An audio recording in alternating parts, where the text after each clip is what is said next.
நெடுநாளாய் காத்திருக்குதல் இருதயத்தை இழைக்க பண்ணும்.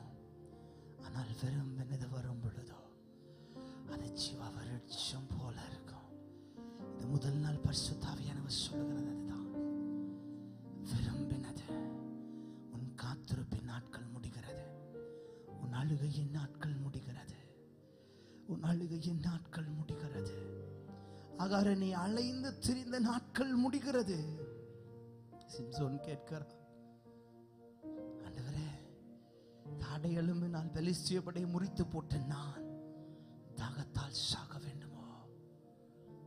அவனுக்கு ஒரு ஊற்றை, ஒரு துறவை கத்தர் உண்டாக்கினது உண்மையானால் என்ன கோரி என்று சொல்லி அந்த இடத்தில் அவனுக்கு தண்ணீரை கத்தர் உண்டாக்க முடியுமானால், எந்த இடத்துல உன் காரியம் முடியலையோ, எந்த இடத்தினுடைய தரிசனத்திற்காய் உன் காரியத்திற்காய் அலைந்து திரிந்து கொண்டிருந்தாயோ, அவர் இறங்கி வருகிறார். அவருடைய பிரச்சனை அந்த இடத்தை நிரப்பிக் கொண்டிருக்கிறதை பார்க்கிறேன். அவருடைய மகிமை மூடிக்கொண்டிருக்கிறதை பார்க்கிறேன். அப்படியே அர்ப்பணிக்கிறவங்க மாத்திரம் யாரையும் வேடிக்கை பார்க்காம உள்ளத்தின் ஆழத்தில் உங்க இருதயங்கள் இயேசுவின் பக்கம் திரும்பட்டும். அந்நாளின் இருதயம் ஆண்டவருடைய பக்கம் திரும்பின போது அவருடைய துக்க முகத்தை கத்தர் மாற்றினா. அந்நாளின் இருதயம் ஆண்டவர் பக்கம் திரும்பின போது அவருடைய துக்க முகம் மாறினது. திராணிக்கு மேல இவனை சோதிக்கிற ஒரு ஆண்டவர் அல்ல, ஒரு ஆண்டவர் அல்ல.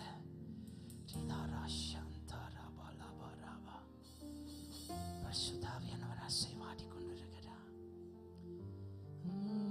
நேசிப்பே நேசிப்பே நேசிப்பே நேசுவே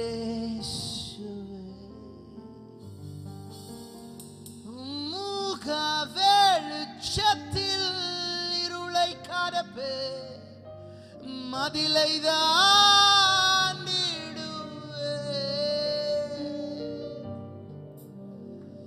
உமுக வெளிச்சத்தில் இருளை கடப்பே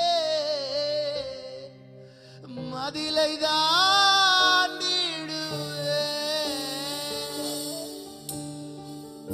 பாதம் கட்டி அணைப்பே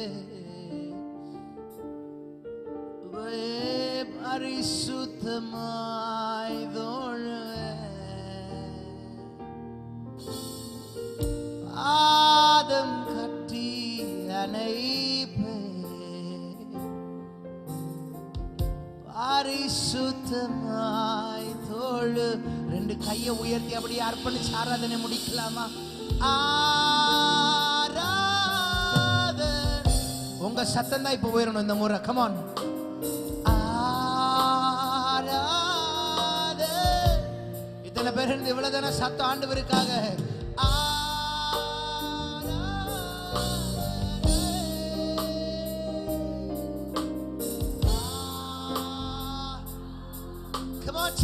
கொஞ்சம் சத்தத்தை உயர்த்தி ஆராதனை ஆராதனை. எல்லா வியாதிகள் மறைந்து கொண்டிருக்கிறது. பலவீனத்தின் கிரியைகள் விலகி கொண்டிருக்கிறது. சத்துருவானவன் போட்ட பால்களை பரிசுத்தாவினுடைய நாமத்தின் வைராக்கியத்தினா இப்பொழுது உடைத்திருந்து கொண்டிருக்கிறதா. ஷகரா தேரவலமரா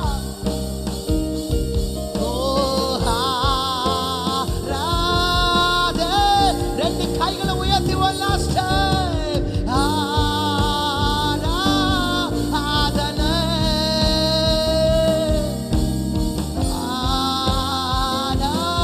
ஆராதனை உம்மை நேசிப்பே நேசிப்பே நேசிப்பே கரங்களை நல்லா தட்டி நம்மை தம்முடைய ஆவியின் மழையினா நுகங்களை முறிக்கிற அபிஷேகத்தில் நிரப்பின ஆண்டவருக்கு எவ்வளவு சத்தமா கைகளை தட்ட முடியுமோ அவ்வளவு சத்தமாய் பரிசுத்தமுள்ள நல்ல ஆண்டவரே தொடர்ந்து எங்களோட அசைவாடுங்க, எங்களோட பேசுங்க. இயேசுவின் நாமத்தில் ஜெபிக்கிறோம் நல்ல பிதாவே. ஹல்லேலூயா. எல்லாரும் உட்கார்ந்து கொள்ளலாம். ஹல்லேலூயா. கொஞ்சம் சொல்லுங்களே ஹல்லேலூயா. சத்தமா ஹல்லேலூயா ஹல்லேலூயா. எந்த இடத்துல காரியங்களை இழந்து போய் வந்திருக்கிறீங்களோ, இன்னைக்கு ஆண்டவர் சொல்றது, நான் ரெஸ்டோர் பண்ண போறேன். இந்த முதல் நாள், இந்த 2 நாட்கள் உண்மையாக உங்களோடு கூட இணைந்து கர்த்தரை ஆராதிப்பதில், ஆண்டவருடைய வார்த்தை கொண்டு வருகிறதில் அதிகமான சந்தோஷம் அடைகிறேன். அழைச்ச அருமையான பாஸ்டர் அவர்களுக்கு வாழ்த்துக்களும் நன்றிகளும். இந்த இடத்துல ஆண்டவர் இருக்கிறார். எத்தனை பேர் ஆமென் சொல்றீங்க? இந்த இடத்துல இயேசு மையாகவே இருக்கிறார். எத்தனை பேர் ஆமென் சொல்றீங்க? ஐயோ, நீங்க உட்கார்ந்து இருக்கிறத பார்த்து எனக்கு கொஞ்சம் பயமா இருக்கு. கொஞ்சம் சொல்லுங்கள், அல்லேலூயா ஆமென்ல சொல்லுங்களேன். ஏன்னா சொல்ல சொல்ல சொல்லதான் வாழ்க்கையில சில காரியம் நடக்க ஆரம்பிக்கும். சொல்லுங்க, சொல்ல சொல்லதான் சில காரியம் நடக்க ஆரம்பிக்கும். பக்கத்துல பார்த்து சொல்லுங்க, நீங்க கம்மன் இருந்தா சொல்லுங்க, நீங்க கம்மன் இருந்தா சொல்லுங்க, நீங்க கம்மன் இருந்தா அவரும் கம்மனு தான் இருப்பாரு. ஆனா நீங்க ஆரம்பிச்சிட்டீங்கன்னா அவரும் ஆரம்பிச்சிருவாரு. ஐயோ, புரிஞ்சவங்க கையெல்லாம் தட்டல. கொஞ்சம் நீங்க தொடங்கிட்டா அவரும் தொடங்க ஆரம்பிச்சிருவாரு. சபை சில நேரத்துல சைலண்டா இருக்கிறதுனால தான் அவரு சைலண்டா இருக்கிறான். ஆனா நம்ம செய்ய வேண்டிய சில காரியத்தை தொடங்க ஆரம்பிச்சிட்டோம்னா, அவர் எதை நம்முடைய வாழ்க்கையில தொடங்கணுமோ அதை நிச்சயமாய் தொடங்கி விடுவா. கை தட்டிட்டே இருந்தோம். 2 கையை நான் சொல்லுவேன், நீங்க கை தட்டும் போது பக்கத்தில் இருக்கவங்களுக்கு அற்புதம் நடக்கணும். நீங்க கை தட்டும் போதே பக்கத்தில் இருக்கவங்களுக்குள்ள ஒரு அதிசயம் நடக்கணும். அப்பேற்பட்ட வல்லமையை ஆண்டவர் உனக்குள்ள வச்சிருக்கிறார். ஓ, என்ன நமக்குள்ள இருக்கிறவர் சாதாரணமானவர் கிடையாது.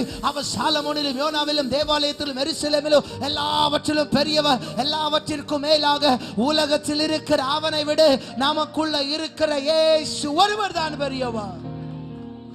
ஆமென், ஆமென், ஆமென்.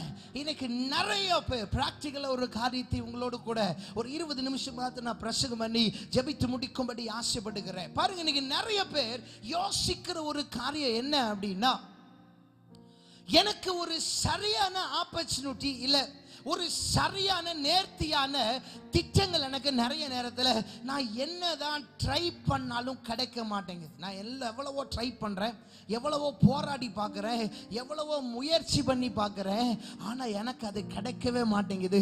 பட் பரிசுத்தாவியானவர் இந்த ராத்திரி உங்களை பார்த்து தீர்க்க தரிசனமாக சொல்லுகிற ஒரு காரியம், எந்த காரியத்திற்காக இவ்வளவு நாட்கள் நீங்கள் போராடி கொண்டிருந்தீர்களோ அதே ஆண்டு உங்களை பார்த்து சொல்றாரு, உன்னோட போராடினவர்களை நீ இனி தேடியும் காணாதிருப்பா.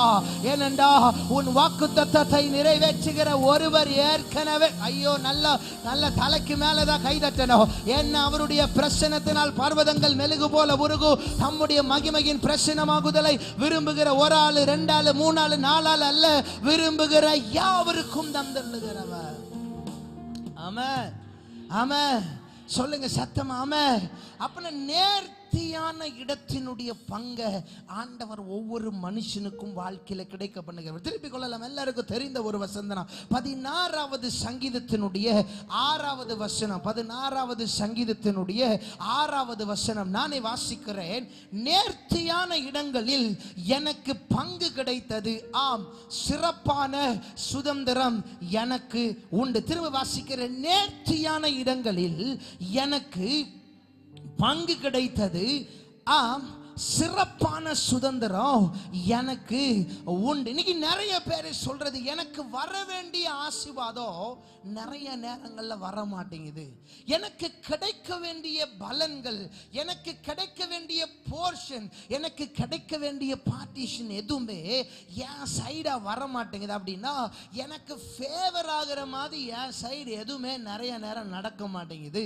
நான் எவ்வளவோ போராடி பார்க்கிறேன், ஆனா நான் அடைய நினைக்கிறது ஒன்று, நடக்கிறது ஒன்றாவே இருக்கு அப்படின்னு சொல்லி நிறைய பேர் வாழ்க்கையில சொல்றதை நம்ம கேள்விப்பட்டிருக்கிறோம். அதாவது உழைப்புக்கு ஏற்ற உயர்வு இல்லாத ஒரு தன்மை. ஆனா சங்கீதக்காரன் நீங்க இப்படி எழுதுறார், எனக்கு நேர்த்தியான இடத்துல, அப்படின்னா சரியான இடத்துல, இன்னும் சொல்லணும்னா ஒரு அப்பாயிண்டட் பிளேஸ், எனக்குன்னு முன்குறிக்கப்பட்ட ஒரு பெஸ்டான பிளேஸ்ல எனக்கு இடத்தை ஆண்டவர் கிடைக்க பண்ணினது மட்டுமல்லாமல் எனக்கு அதுக்குரிய சுதந்திரத்தையும் கிடைக்க பண்ணினார் அப்படின்னு சொல்லி எழுதி இருக்கிறார். கவனிங்களே, இப்போ ஏன் சங்கீதக்காரன் இப்படி எழுதணும் யோசிச்சு பார்த்தா, தாவீதுனுடைய வாழ்க்கையை சற்று வித்தியாசமாகத்தான் இருந்தது. ஏனென்றால் பாருங்க, இஸ்ரவேலில் சவுலுக்கு அடுத்த ராஜாவை செலக்ட் பண்றதுக்காக சாமுவேல் தாவீதுனுடைய வீட்டுக்கு வருகிறார். யாருன்னா இவங்க அப்பா ஈசாயினுடைய வீட்டுக்கு வர்றார்.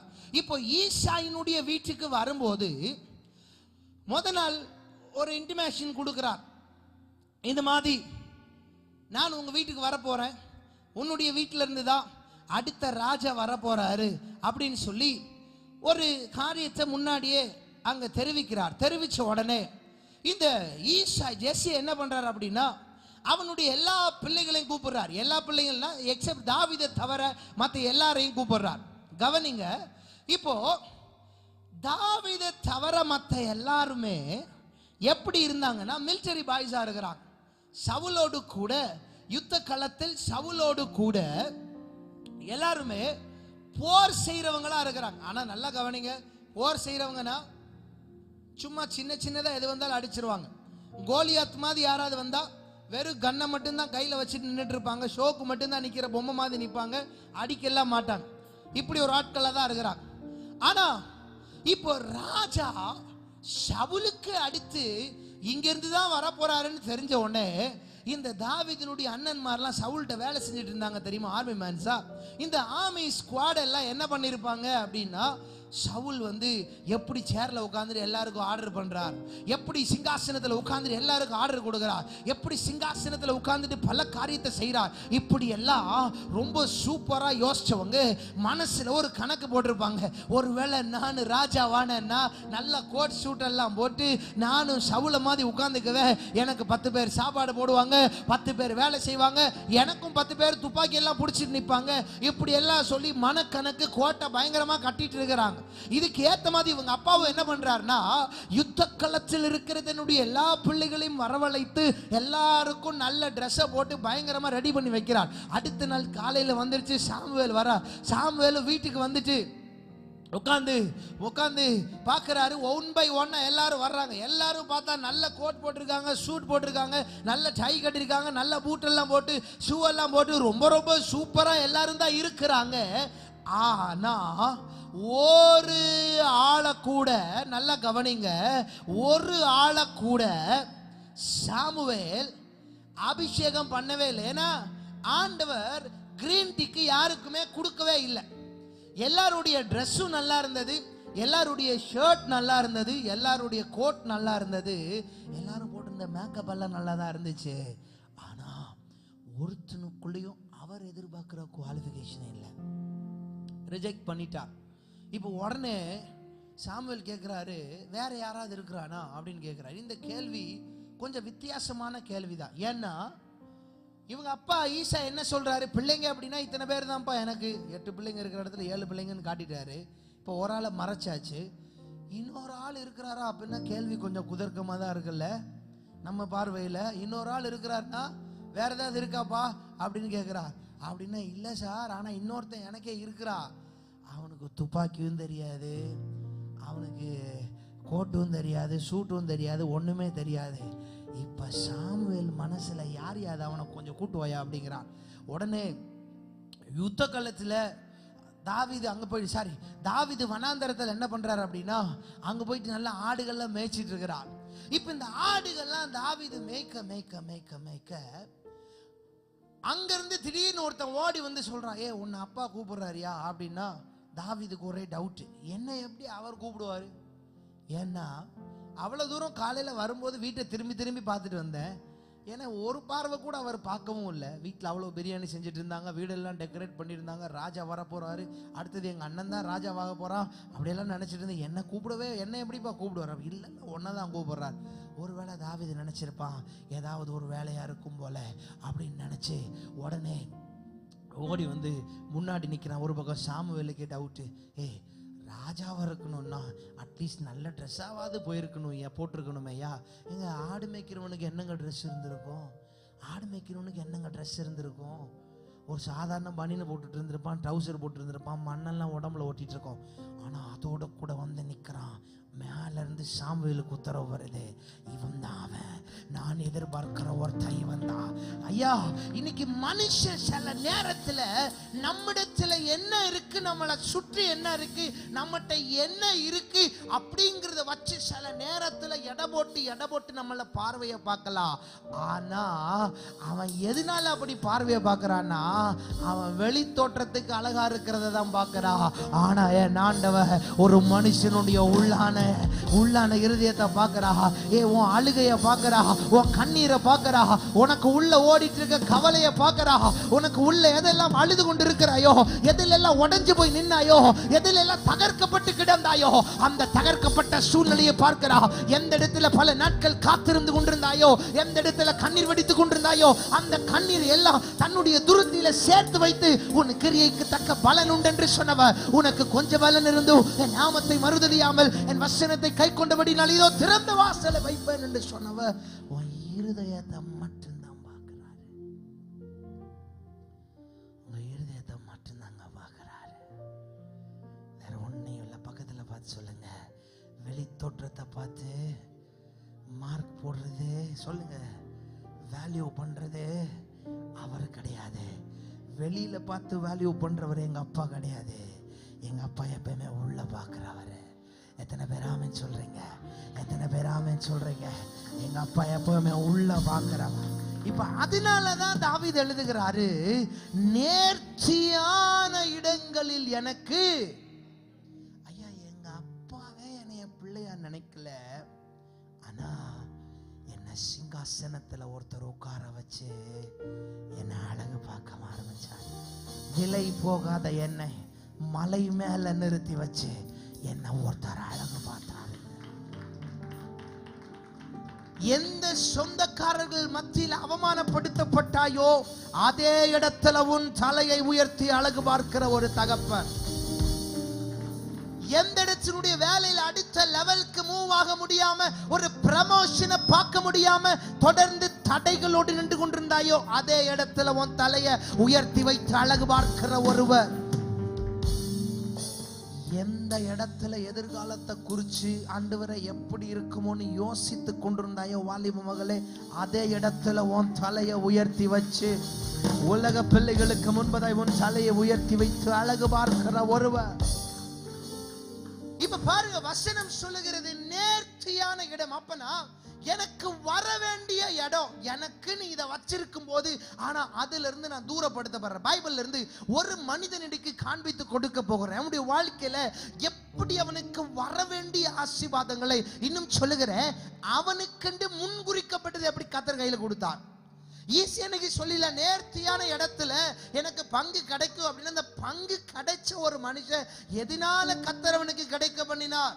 ஐயா நிறைய நேரம் என்ன பண்ணிரோம்னா, ஆஃபன் நம்ம என்ன பண்ணிரோம்னா, நிறைய நேரங்கள்ல நம்ம நம்முடைய வாழ்க்கையை மற்றவர்களோடு கூட கம்பேர் பண்ணி பார்க்க ஆரம்பிச்சோம். ஒரு மனிதனுடைய வாழ்க்கைக்கு, ஒரு மனித வாழ்க்கையில தோற்று போகிறதற்கு ஒரு மேஜரான ரீசன், மிக முக்கியமான ஒரு காரியம் என்னன்னா, என்னைக்கு ஒருத்தன் தான் வாழ்க்கையை இன்னொருத்தனோட கம்பேர் பண்றானோ அன்னைக்கு தோற்று போக ஆரம்பிச்சா. பிகாஸ் ஆண்டவர் ஒவ்வொரு மனுஷனையும் கர்த்தர் நல்லா யூனிக்கா படைச்சிருக்கிறார்.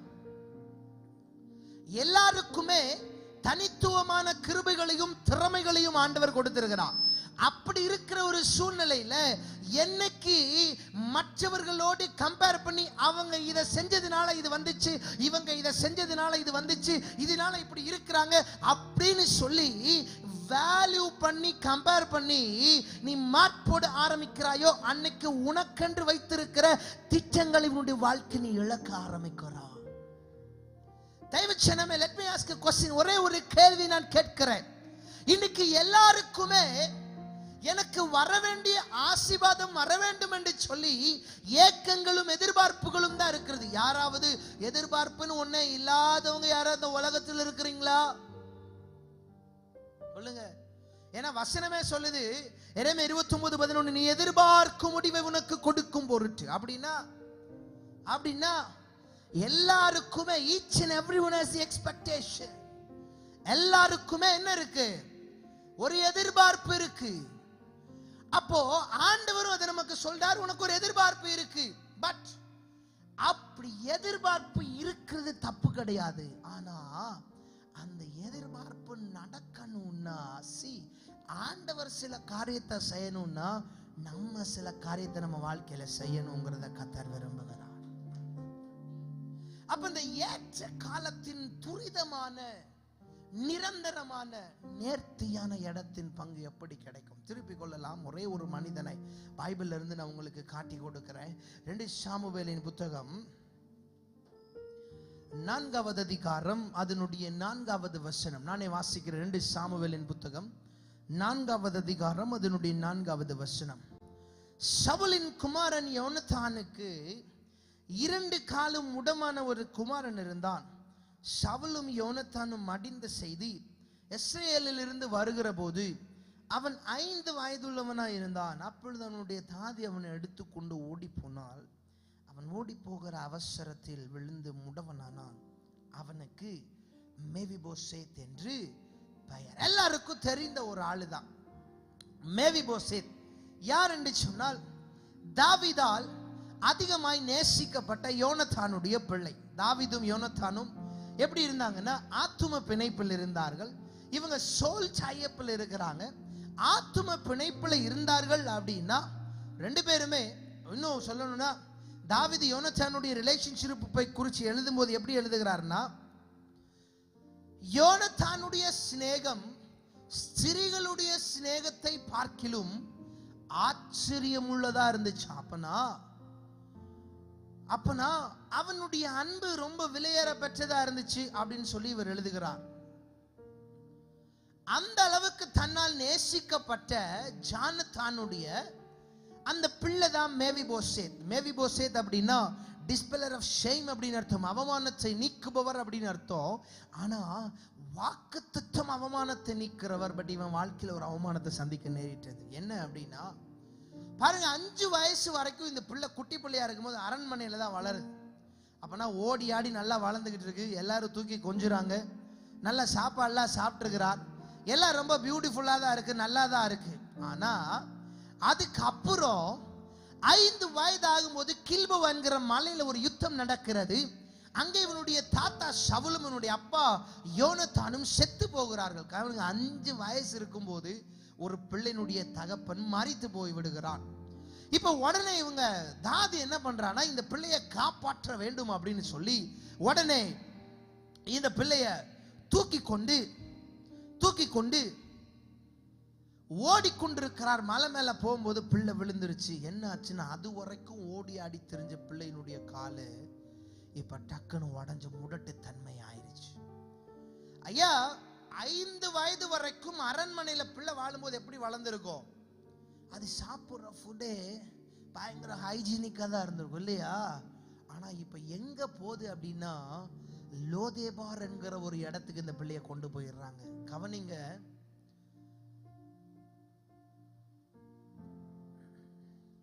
அரண்மனைக்குள்ள வாழ்ந்த ஒரு மேவிபோசேத் இப்பொழுது லோதேபார் அப்படின்னா தொடர்புகள் அற்ற நிலைமை. there were no green patches, அதாவது புட்கள் இல்லாத ஒரு நிலைமை. பசுமையை பார்க்கவே முடியாது. ரொம்ப வறட்சியான ஒரு இடம். அங்க என்ன கிடைக்கும்னா வெறும் தவிடு மட்டும்தான் கிடைக்கும். தவிடை சாப்பிட வேண்டிய ஒரு நிலைமைக்கு தள்ளப்பட்டு விட்டது. 5 வயசுல ஒரு சின்ன பிள்ளைக்கு இப்படி ஒரு நிலைமை வரணுமானா கண்டிப்பா வரக்கூடாது. ஆனா இது யாருடைய பேரன்னா, சவுலுடைய பேர, ராஜாவுடைய பேர. இவங்க அப்பா யுத்தத்தில் வல்லவர். யுத்தத்தில் வல்லவனுடைய பிள்ளை இப்ப எங்க போய் இருக்கிறான்னா, லோதேபாரில் போய் இருக்கிறான். அதுவும் எங்க இருக்கிறான்? மாகீரின் வீட்டுக்குள்ள இருக்கிறான். மாகீரின் வீடு என்கிறது எபிரேய பதத்தில் எதை காண்பிக்கிறதுனால் அடிமைத்தனத்தின் வீடை காண்பிக்கிறது. சாப்பாடு கிடைக்காது, நல்ல பொருட்கள் கிடைக்காது, ஒண்ணுமே கிடைக்காது, ட்ரெஸ் கிடைக்காது, எதுவுமே இருக்காது. இப்ப நல்ல கவனிங்க, அரண்மனையில வாழ வேண்டிய ஒரு பிள்ளை ஒண்ணுமே இல்லாத ஒரு நிலைமையில போய் இருந்துச்சுன்னா வாழ்க்கை எப்படி இருக்கும்? தெய்வ பிள்ளையே, இந்த வாழ்க்கை இப்படியே தான் போயிட்டு இருக்குமானா நிச்சயமா இல்ல. ஏன்னா இந்த பிள்ளையினுடைய மனநிலை ஒருவேளை எல்லாம் முடிஞ்சு போனதா இருக்கலாம். ஆனால் இதுக்குள்ள ஓடிக்கொண்டிருந்த ரத்தம் அது சாதாரணமான ரத்தம் அல்ல, அது ராஜாவினுடைய ரத்தம். என்னவனுடைய தாத்தா சவுல் ஒரு ராஜா. என கருமையான தெய்வ பிள்ளையே, ஒருவேளை ஐயா நேர்த்தியான ஒரு இடத்துல நல்லா இருக்க வேண்டிய ஒரு வாழ்க்கை இன்னைக்கு சாதாரண ஒரு அடிமைத்தன வீடாகிய ஒரு லோதேபார் லோதபாருக்குள்ள ஒரு மாகிரின் வீட்டுக்குள்ள எப்படி எல்லாமோ இருக்க வேண்டிய தரிசன பாதை, எப்படி எல்லாமோ காரியங்கள் நடந்திருக்க வேண்டிய என் வாழ்க்கை இன்னைக்கு ஏதோ ஒண்ணு சின்னது வந்ததுனால, கவனிங்க, மலை மேல ஒரே ஒரு காரணம், மலை மீது விழுந்ததுனால பிள்ளையினுடைய கால்கள் போனது, பிள்ளையினுடைய கால்கள் இழந்தது. என கருமையான தெய்வ பிள்ளையே, ஏதோ ஒரு சூழ்நிலை நிமித்தமாக சில காரியங்களை நீ இழந்து போயிருக்கலாம். ஏதோ ஒரு சூழ்நிலை நிமித்தமாக சில காரியம் உன்னிடத்திலிருந்து கைமீறி போயிருக்கலாம். ஏதோ ஒரு நிலைமை நிமித்தமாக சில காரியம் உன்னை விட்டு போனது மாதிரி இருக்கலாம். ஆனால் மறந்து விடாதே, சில் உனக்குள்ள ராஜாவினுடைய ரத்தம் ஓடி கொண்டிருக்கிறது. 2 கரங்களை தலைக்கு மேல, ஐயா, இந்த மேவிபோஷேத்துக்குள்ள இருந்தது சவுல் என்கிற ஒரு சாதாரண ராஜாவினுடைய ரத்தம். ஆனால் உனக்குள்ளும் எனக்குள்ளும் ஓடிக்கொண்டிருக்கிறது விலையேறப்பட்ட சிலுவையின் ரத்தம்.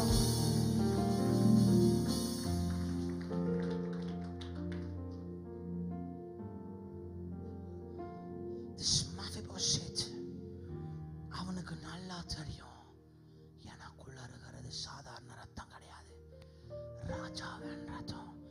பக்கத்துல பார்த்து சொல்லுங்க, உங்க ரத்தம் ஏ பாசிட்டிவா, பி பாசிட்டிவா, ஓபி பாசிட்டிவா? சத்தியமா எனக்கு தெரியாது. சொல்லுங்க, சத்தியமா எனக்கு தெரியாது. ஆனா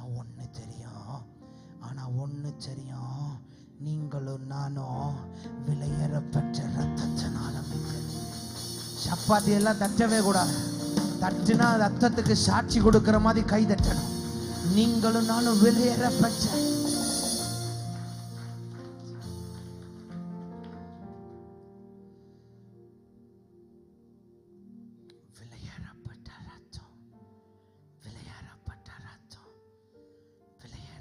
ஒரு ரத்தம். சிஸ்டர், இந்த பச்சை நீங்கதான் நிறைய காரியத்தை இழந்துட்டீங்க. ரைட்டா நான் சொல்றது? எந்திரிச்சு நிற்க முடியுமா? நீங்க நிறைய காரியத்தை உங்க வாழ்க்கையில இழந்துட்டீங்க, இழந்துதான் இங்க வந்திருக்கிறீங்க. ஆனா இன்னைக்கு ஆண்டவர் சொல்றாரு, உனக்குள்ள ஓடுகிற ரத்தம் ஒரு ராஜாவின் அழைப்பை உன் வாழ்க்கையில கொண்டு வருது. உனக்குள்ள நீ சார்ந்து நிற்கிற ரத்தம், ராஜரீக ரத்தம், ராஜாவின் சத்தம். நீ இழந்ததை விட 2 மடங்கு உனக்கு திரும்ப கொண்டு வரும். God bless you. God bless you. பிள்ளைக்கு ரொம்ப தெளிவா தெரியும், தனக்குள்ள ஓடுறது ராஜாவினுடைய ரத்தம். ஐயா, 5 வயசு வரைக்கும் பயங்கரமாய் ஆடி தெரிஞ்ச பிள்ளை இப்ப தவிடு சாப்பிடுற நிலைமையில இருந்தாலும் still that Mephibosheth knows, அப்பவும் அவனுக்கு தெரியும், எனக்குள்ள ஒரு பிளட் இருக்கு, அது சாதாரண ரத்தம் இல்ல, ராஜாவோட ரத்தம், ராஜாவோட ரத்தம். அரண்மனையில் வாழ வேண்டிய பிள்ளை தவிடு சாப்பிடுற நிலைமையில ஆண்டு விட்டுற மாட்டாரு. அந்த நேர்த்தியான இடத்தை கையில கொடுத்து தான் விடுவா, கையில கொடுத்து தான் விடுவா. இன்னைக்கு ஒருவேளை சில காரியத்தினால, சில காரியங்களினால இந்த சபை இப்படி இருக்கிற மாதிரி இருக்கலாம். பட் தரிசனத்தை உன்னில் வைத்தவருடைய ரத்தம் உங்களுக்கு உள்ள இருக்கிறதுனால எழுதப்பட்ட தரிசனமாகிய அரண்மனை, the palace is coming on your way. Pastor, God is telling to you clearly, the palace is coming on your way. உங்களுக்கென்று வாக்கு பண்ணின அவருடைய ஸ்தலமாகிய அரண்மனை ஹோப் சேனல் வழியா, இந்த ஹோப் ஊழியத்தின் வழியா, அவருடைய ரத்தத்தின் வழியாய் அது கடந்து வருகிறது. இந்த ராத்திரி அவர் சொல்லுகிறார், துஷ்டன் இனி உன் வழியாய் கடந்து வருவது இல்ல, ஏனென்றால் உனக்குள் ஓடுகிற ரத்தம் அது ராஜரீக ரத்தம். எத்தனை பேர் ஆமென் சொல்றீங்க? எத்தனை பேர் ஆமென் சொல்றீங்க? மேவிபோஷேத் சார்ந்து நின்னது அந்த ரத்தத்தை சார்ந்து நின்னா. இன்னைக்கு வாழ்க்கையில எதை சார்ந்து நினைக்கிறோம்? நிறைய நேரங்கள்ல நம்ம பண்ற தப்பு என்ன தெரியுமா? கஷ்டப்படும் போது ஆண்டவர் பயங்கரமா தேடுவோம், பயங்கரமா ஜெபம் பண்ணுவோம், எனக்காக ப்ரே பண்ணுங்க, எனக்காக அப்படி பண்ணுங்க, இப்படி பண்ணுங்க. ஆனா கொஞ்சம் நல்லா ஆனவுடனே ஆண்டவரை அப்படியே டோட்டல் நம்ம மறந்துடுவோம். பைபிளை மறந்துடுவோம், எல்லாத்தையும் மறந்துடுவோம், எல்லாத்தையும் எல்லாத்தையும் மறந்துட்டு போயிடுவோம். பட் சில சூழ்நிலை வரும்போது எல்லாருக்கும் எல்லாம் ஞாபகம் வந்துடும். அப்போ இந்த நல்லான பிறகு என்ன பண்ண ஆரம்பிச்சிரும்னா, அது வரைக்கும் ஆண்டவரை சார்ந்து வாழ்ந்து நம்ம கொஞ்சம் ஒரு பிளஸ்ஸிங்கை கொஞ்சம் பார்த்த உடனே, இப்போ உதாரணத்துக்கு வேலை இல்லாமல் இருக்கிறீங்க, வேலை வந்துருச்சுன்னா அப்படியே உங்க சம்பளத்தை சார்ந்து வாழ ஆரம்பிச்சிருவீங்க. அதுதான் பிரச்சனை. அதுதான் பிரச்சனை. நிறைய நேரம் நமக்கு இருக்கிற ரிசோர்சஸ் நம்ம சார்ந்து வாழ்றோம். அதுதான் பிரச்சனை. வேதம் சொல்லுகிறது, முதலாவது தேவனுடைய ராஜ்யத்தையும் நீதியும் தேடுங்கள், அப்பொழுது இவைகள் எல்லாம் உங்களுக்கு கூட கொடுக்கப்படும். உள்ளுக்குள்ள ராஜா வீட்டு ரத்தம் ஓடிச்சுனா உனக்கு தெரியும், இழப்பும் பாடுகளும் உன்னை சேதப்படுத்துவதற்கல்ல, உன்னை அடுத்த கட்டத்தை நோக்கி நகர்த்துவதற்கு. இழப்பு வேதனையும் உன்னை உட்கார வைப்பதற்கல்ல, இழப்பு வேதனையும் உன்னை அடுத்த கட்டத்துக்கு நகர்த்துவதற்கு.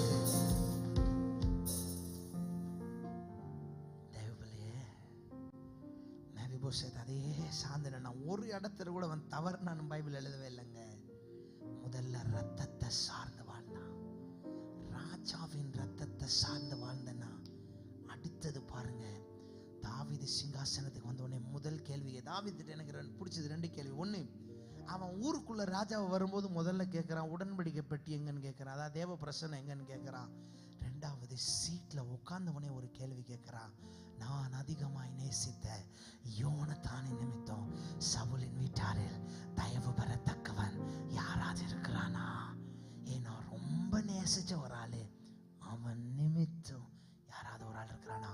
உடனே வேலைக்காரன் சொல்றான், சார் உங்களுக்கு தெரிஞ்ச ஒருத்தன் இருக்கிறான். யாருப்பா அது? ஒரு குட்டி பிள்ளைய தூக்கி நீங்க கொஞ்சி வளர்த்தீங்க தெரியுமா, மேவிபோசேத். ஆமாப்பா, எங்க அவன்? லோதேபார்ல இருக்கிறான். ராஜா சொல்றான், அடுத்த நிமிஷம் அவன் அரண்மனையில என் டேபிள்ல வந்து உட்காரணும். ஐயா, முதல்ல ராஜரீக ரத்தம், 2வது ராஜாவின் சத்தம். முதல்ல ஓடினது ராஜாவாகிய சவுலின் ரத்தம் இவனுக்குள்ள ஓடிச்சு. ஆனா இப்போ இயேசுவை ரிஃப்ளெக்ட் பண்ற தாவீது ராஜாவினுடைய சத்தம் வெளிப்பட்டது. நல்லா கவனிங்க, பிள்ளைக்கு கால் முடமானதுதான், கால் 2ம் போச்சுதான். ஆனா வார்த்தையை கேட்ட நிமித்தம், சத்தத்தை கேட்ட அடுத்த நிமிஷம் பிள்ளை டேபிளுக்கு ஓடி வந்துருச்சுங்க. ஐயா, அவ்வளவு நாள் லோதேபார்ல இருந்து இருக்கலாம், அவ்வளவு நாள் அடிமைத்தனத்துல இருந்து இருக்கலாம், அவ்வளவு நாள் தவிடு சாப்பிட்டுட்டு இருக்கலாம். ஆனா இப்போ ஒரு ராஜாவின் சத்தம், ஒரு ராஜாவின் சத்தம் உன்னுடைய வாழ்க்கையில வெளிப்படுகிறது. இந்த சத்தம் எதுக்கு அப்படின்னா, ஒன்ன திரும்ப பழைய நிலைமையில உட்கார வைக்கிறதுக்கு அல்ல, அதே கஷ்டத்தின் நிலைமையில, அதே பாடுகளின் நிலைமையில, அதே அவமானத்தின் நிலைமையில வைக்கிறதுக்கு அல்ல. இந்த சத்தம் எதுக்கு அப்படின்னா, உன்னை ராஜா ஆயத்தம் பண்ணின அந்த பந்திக்கு கொண்டு வருவதற்காக, உனக்கு வர வேண்டிய நேர்த்தியான இடத்துக்கு கொண்டு வர்றதுக்காக. கூப்பிட்டவனே instantly he obeyed the calling of the king. அதாவது உடனே அவன் கீழ்ப்படிஞ்சானா. இன்னைக்கு எவ்வளவு நேரம் ஆண்டவர் நம்மோடு கூட பேசுறார், எவ்வளவு நேரம் ஆண்டவர் நம்மோடு கூட சத்தியங்களை சொல்லி கொடுக்கிறார், வசனத்தின் மூலம் பேசுறார், ஆராதனை மூலம் பேசுறார். ஆனா அந்த வார்த்தைக்கு ஒபே பண்றோமா உண்மையா? ஐயா, ராஜாவின் சத்தத்துக்கு செவி கொடுக்கிற ஆட்கள் இருக்கிறீங்களா? நம்மோடு கூட எவ்வளவு முறை ஆண்டவர் பேசுறார். ஒருவேளை இவ்வளவு நாள் அவர் பேசி நீங்க செவி கொடுக்காம இருப்பீங்கன்னா, இந்த ராத்திரி ஒரு தீர்மானம் எடுங்க. நான் முதல்ல வேற எதையும் சார்ந்து வாழ போறது இல்லை, நான் ஆண்டவரை சார்ந்து வாழ போறேன். 2வது, நான் அவர் சத்தத்தை மட்டும் கேட்க போறேன். அவர் என்ன சொல்றாரோ அதுதான், அவர் என்ன சொல்றாரோ அதுதான், எதை எனக்கு எழுதி வச்சிருக்கிறாரோ அது மட்டும்தான் என் வாழ்க்கையில் நடக்கும். கடைசியாக ராஜாவுக்காக அவன் பாராட்டின வைராக்கியம். ராஜா சொந்த பிள்ளை துரத்துறாருன்னு சொல்லி ஓடி போறாரு மலை மேல. ஆனா அவர் வர்ற வரைக்கும் அவன் எதையுமே சேவ் பண்ணாம அப்படியே வெயிட் பண்ணி அவர் வருகைக்காக காத்திருந்தான். அதி சீக்கிரமாய் நம்முடைய ராஜா வரப்போகிறா. எத்தனை பேருங்க காத்திருக்கிறீங்க? ராஜாவின் வருகைக்காய் காத்திருக்கிற வைராக்கியம், ராஜாவின் வைராக்கியம், வருகைக்காய் காத்திருக்கிற ஒரு வைராக்கியம் நமக்குள்ள இருக்குமானால், நம்மில் இருக்குமானால், வர வேண்டிய ராஜபந்தி, ராஜபோஜனத்தின் பந்தி நம்மை தேடி நேர்த்தியான இடத்துல இந்த மேவிபோசேத்துக்கு பங்கு கிடைச்சது. ராஜா வீட்டு பிள்ளை அரண்மனைக்குள்ள தானே வாழணும். லோதே பேரில் வாழ்றது கர்த்தருடைய சித்தம் அல்ல. இன்னைக்கு ஒருவேளை நீ இருக்க வேண்டிய இடத்துல இல்லாம ஏதோ ஒரு இடத்துல வாழ்ந்து கொண்டிருப்பது கர்த்தர் சித்தம் அல்ல. வாக்கு பண்ணின கானானுக்குள்ள உனக்குன்னு எந்த ஆசீர்வாதத்தை வச்சாரோ அதில் தான் நீ இருக்கணும்னு கர்த்தர் விரும்புகிறார். ஆனால் அப்படி இருக்கணும்னா நீங்கள் அவரை மட்டும், ஒரு ரத்தத்தை அவரை மட்டும் சார்ந்து வாழணும். ஏன்னா அப்படி ரத்தம் உனக்குள்ளே இருக்குது. ஒரு மாதம் கம்யூனுக்கு வரும்போது புசிக்கிறீங்க, அந்த ரத்தம் உனக்குள்ளே இருக்குது. அவரை மட்டும் சார்ந்து வாழணும். ரெண்டாவது, அவர் சத்தத்துக்கு செவி சாய்க்கணும். மூன்றாவது, அவர் வருகைக்காய் காத்திருக்க வேண்டாம். அந்த வைராக்கியம் நமக்குள்ளே இருக்கணுங்க. இது 3 காரியம் நமக்குள்ளே இருக்குமானா நேர்த்தியான இடத்துல ஆண்டவர் பங்கு கிடைக்க பண்ணவா. கண்களை மூடிக்கொள்ளலாம். ஒருவேளை நிறைய நேரம் வாழ்க்கையில யோசிக்கலாம், ஆண்டவரே ஏன் எனக்கு சில காரியம் நடக்கல, ஏன் எனக்கு சில காரியம் வழியா வரல, ஏன் சில காரியம் என் வழியா வரல, அந்த நேர்த்தியான இடத்தினுடைய பங்கு ஏன் எனக்கு கிடைக்கல. ஆனா இந்த ராத்திரி ஆண்டவர் அதை உனக்கு கொடுக்கும்படி விரும்புகிறார். தெய்வ சின்னமே அப்படியே கண்களை மூடி, யாரும் கண்ணை திறக்காதீங்க. ஜெபிக்க விரும்புறவங்க அப்படியே ஜெபிங்க. எனக்கென்று வாக்கு பண்ணின அந்த ராஜபந்து, அந்த உயர்வு, அந்த மேன்மை, அந்த பலன், அந்த உயர்வு எல்லாமே எனக்குன்னு வச்சிருக்கிறீங்கப்பா. ஆனா நிறைய நேரம் நான் என் ரிசோர்ஸஸ் சார்ந்து வாழ ஆரம்பிச்சிடறேன். என்னை சுற்றிலும் இருக்கிற சில காரியங்களை சார்ந்து வாழ ஆரம்பிச்சிடறேன்.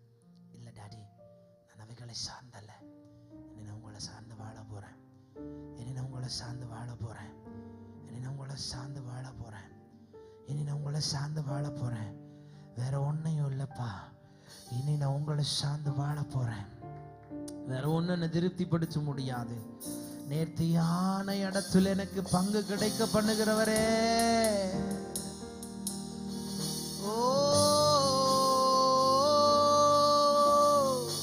சிறப்பான சுதந்திரம் எங்களுக்கு இருக்கு என்று சொன்னவர். சிறப்பான சுதந்திரத்தை போர் வாசியம், சிறப்பான சுதந்திரத்தை எங்களுக்கு கொடுக்கிறவரே, உடைய மகிமை உடைய பிள்ளைகளை சூழ்ந்து கொள்ளட்டும்பா. உங்களை மட்டும் சார்ந்து வாழ எங்களுக்கு கிருபை தாருங்க. உங்க வார்த்தைக்கு செவி சாய்க்க கிருபை தாருங்க.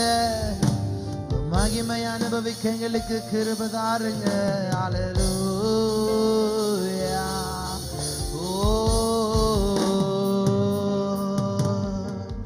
உம்மார்பில் சாய்ந்து உம் அன்பில் மகிழ்ந்து தினமும் சாய்ந்திடுவே. உம்மார்பில் சாய்ந்து உம் அன்பின் மழையில் தினமும் நனைந்திடு. 2 கைகளை உயர்த்தி சொல்லுங்க. உம்மார்பில் சாய்ந்து உம் அன்பில் நனைந்து,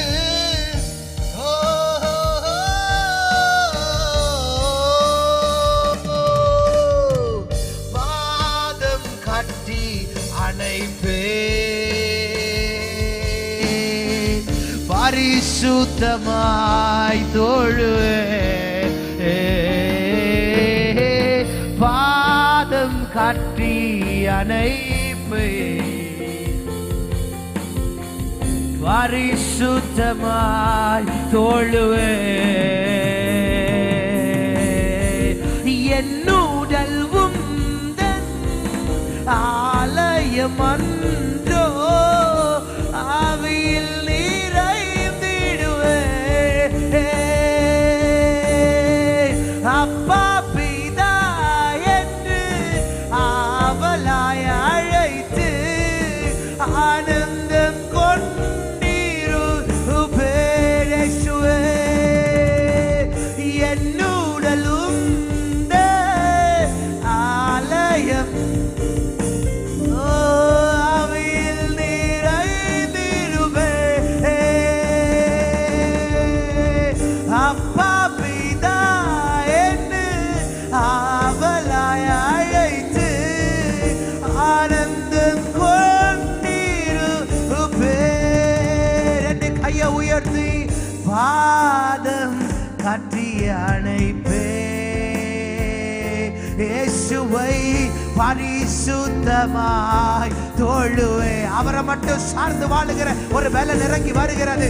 பாதம் கட்டி அணைப்பே இயேசுவை பரிசுத்த. ஒல்லாசை எல்லாம் ரெண்டு கரங்களை உயர்த்தி சொல்லி முடிக்கலாம். ஆராதனை ஆராதனை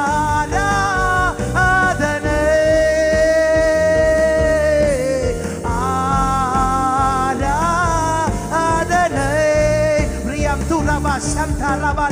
ஒரு நேர்த்தியான இடத்தின் பங்கு உனக்கு வருகிறது.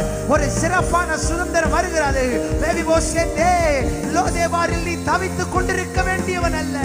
ஆயத்தம் பண்ணப்பட்ட ராஜாவின் பந்திக்கு இந்த ராத்திரி கர்த்தருடைய அழைக்கிறார். ஓ ஆராதனை